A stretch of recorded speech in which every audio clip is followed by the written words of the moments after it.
Hi, how are you? Welcome back to my channel. So excited you're here because my TBR board game is back and it's choosing my books for February.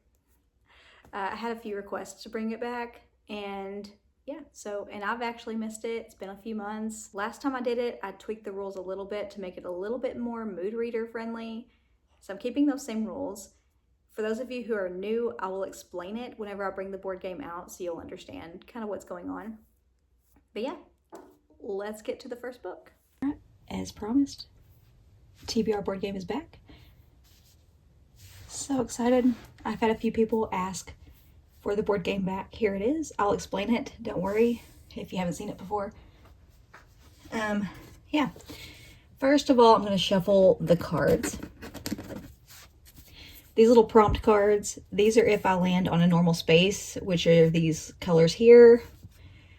And I'll explain the colors here in a second, but I'm going to shuffle these up.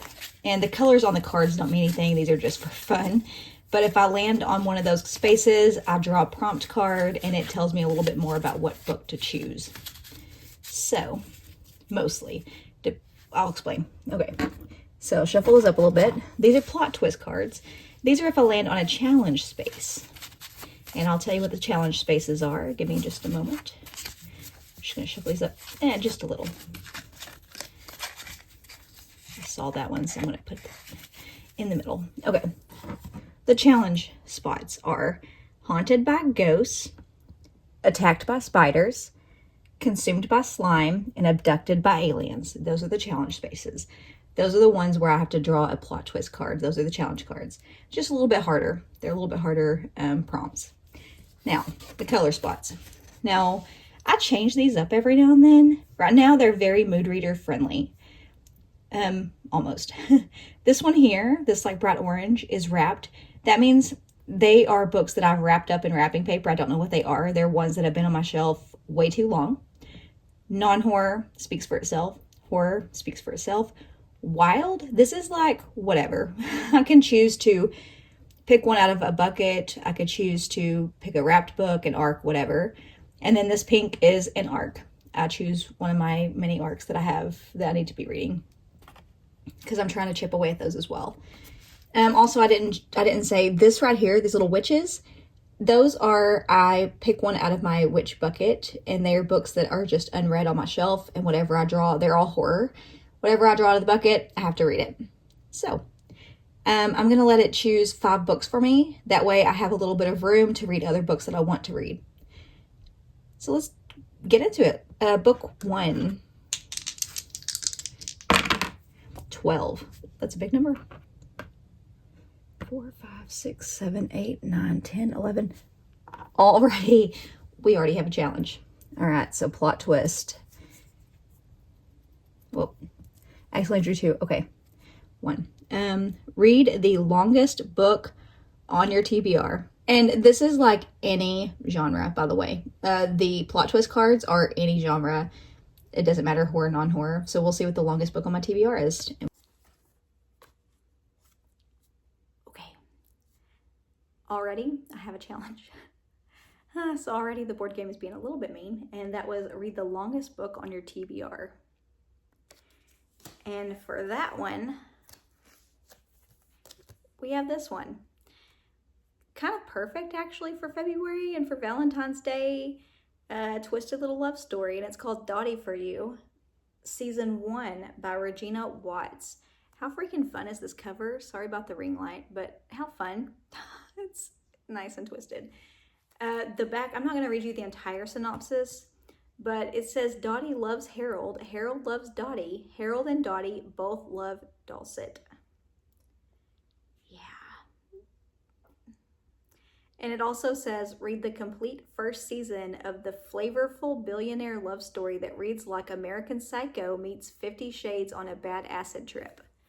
How perfect is that? And this one is, to tell you how many pages. Oh, it's only 994 pages. So we have 994 pages. Good luck me. The print's fairly big, so it might be okay, and I've been meaning to read this one for a while, and I was actually contemplating reading this one for Valentine's Day anyways, so it works out. I needed some nice toxic love stories for Valentine's Day, and this one sounds freaking perfect. On to book 2. Book 2. 3. 1, 2, 3. Okay, that one is this pink, so that's horror. And the prompt is, I keep drawing more than one. Okay. Unhinged female. Yes. We have unhinged female, which is one of my favorite tropes. So horror, unhinged female. Let's see what we got. For my horror book that features an unhinged female, I chose Sugar by Mia Ballard. You know, so far we have 2 pink books. You can't really go wrong. And this one is, the very first line says, Satara is unhinged and unwell.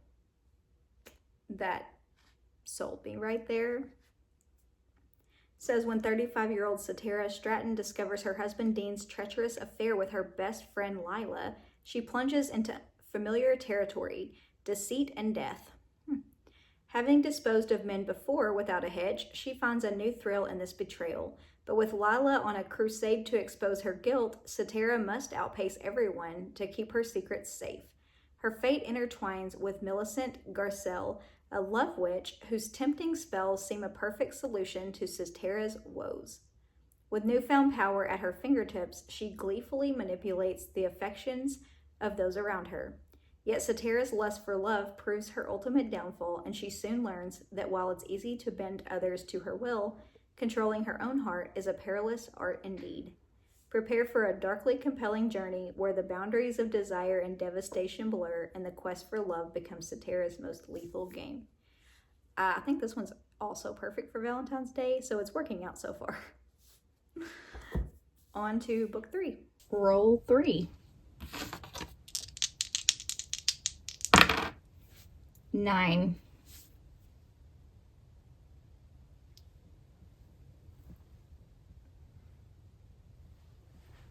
1, 2, 3, 4, 5.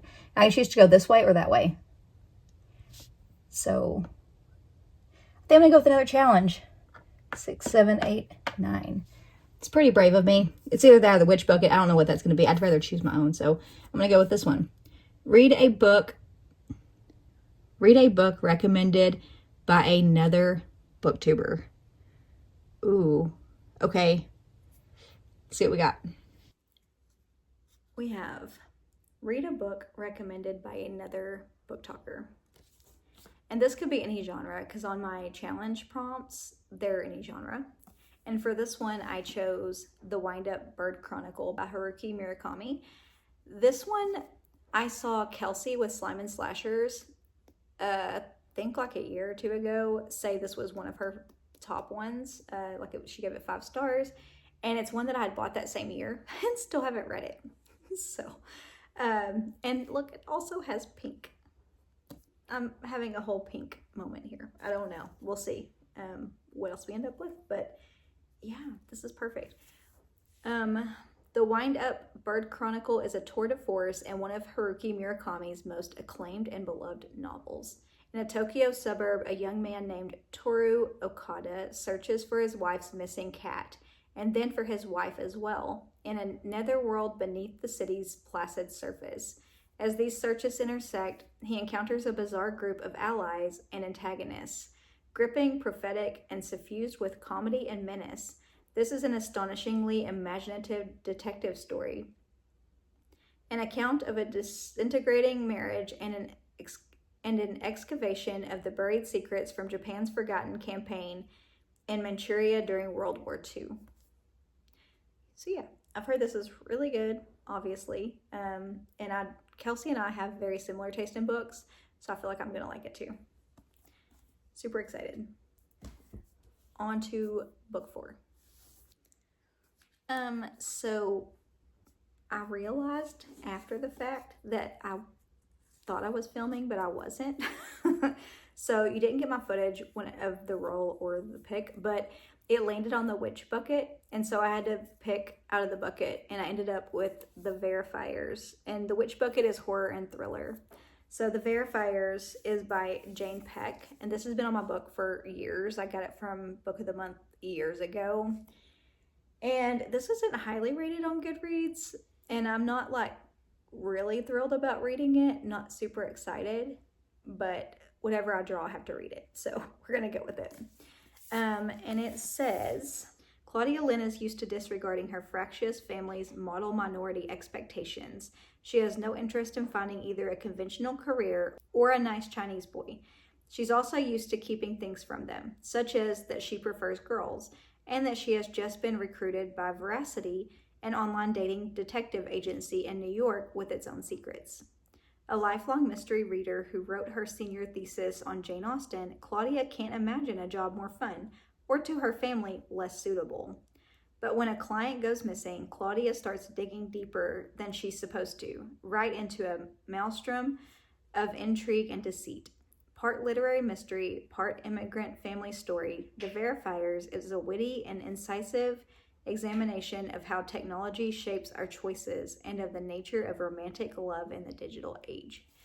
Okay, it's another love theme though, so maybe it's fate. I don't know. We'll see. On to book 5. All right, book number 5. 7. 1, 2, 3, 4, 5, 6, 7. All right, we have a wrapped book. Okay, this one's been a little challenging. Let's see what we got. We have a wrapped book. These are always a little scary, also because it's been over a year since I wrapped these and I don't even remember what's in there. But I chose a pretty thin one because a couple of these books are very fat. So I just chose a thin one, and we'll see what it is. Oh boy.